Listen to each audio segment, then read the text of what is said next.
ja kovaa taistelua tänne alalenkille. Näyttäisi olevan, että se olisi ollut härmän väreissä tuo piikissä oleva auto kyllä, eli sitten oli täytynyt olla Sami Peltokangas numerolla 47.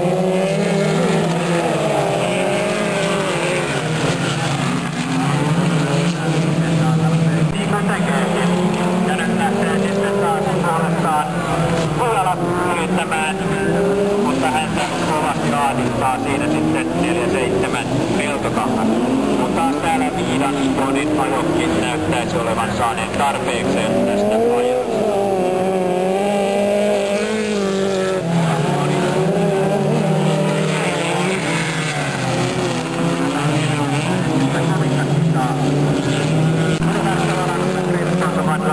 Hän on Vanska Raapeltola, koko andra plats har vi oss i Pujala, tredje plats har vi då tydligen Nina Paananen, Pujala som håller på att den tredje platsen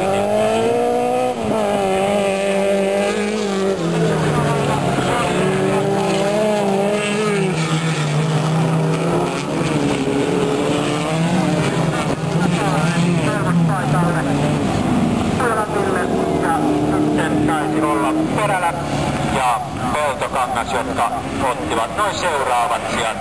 Kun taas toi Viidan ajokki pikkusen tossa antoi periksi ja hän tulee pikkuhiljaa kohti maalia.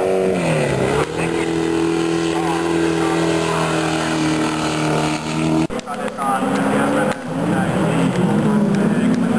numerolla ajava Umatalo, joka ottaa piikkipaikkaan. Tästä lähtee seuraamaan Hiikko 55 numerolla ja 8 numerolla Ivivi Mäki. Ja kilpailija numero 46 Vilppilä, eli siinä johtava auto Umatalo, hänen on Vilppilä.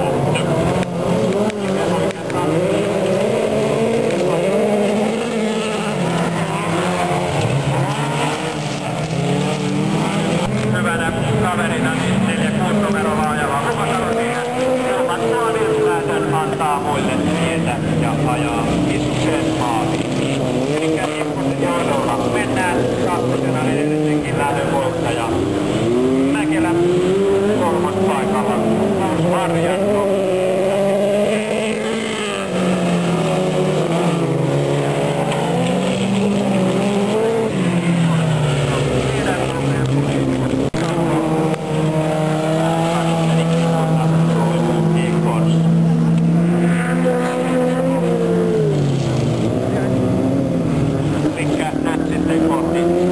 Ruutulippua saavutaan ja sieltä näyttää numerolla 55.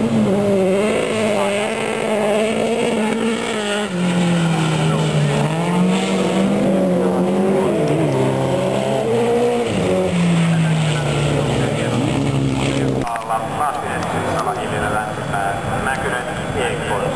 Joku heistä saa paikan A-finaalista. Näin liikkeellä ollaan. Siellä tasainen lähtö taas.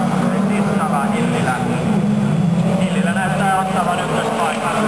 Kuitenkin kiertää Ekholz hyvin. Ja nyt tasolta Hitusen odottelemaan tasolta, joka nyt ykkösenä ylämäkeä nousee. Kyllä se ainakin tässä vaiheessa on Illilä hemppa.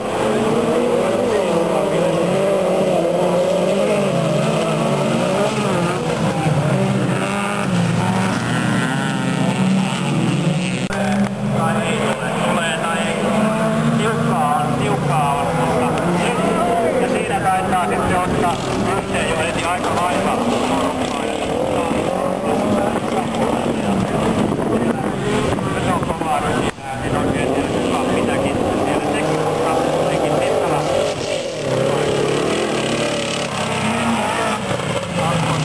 paikalle nousi sitten paikalle.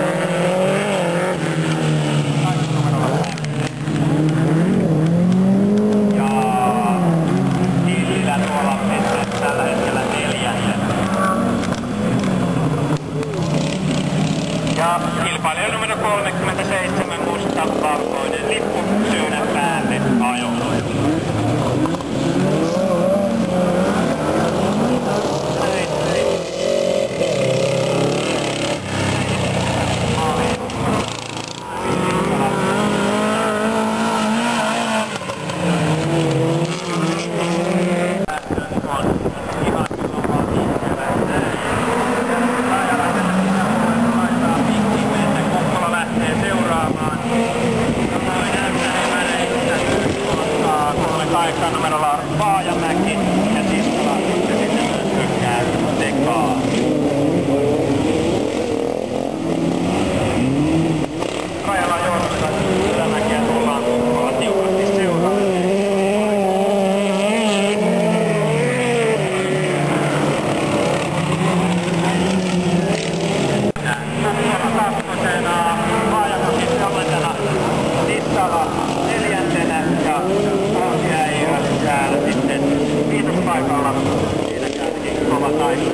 8 Seppo Vaajamäki nelospaikan, Ville Sissala ja viitoseksi 84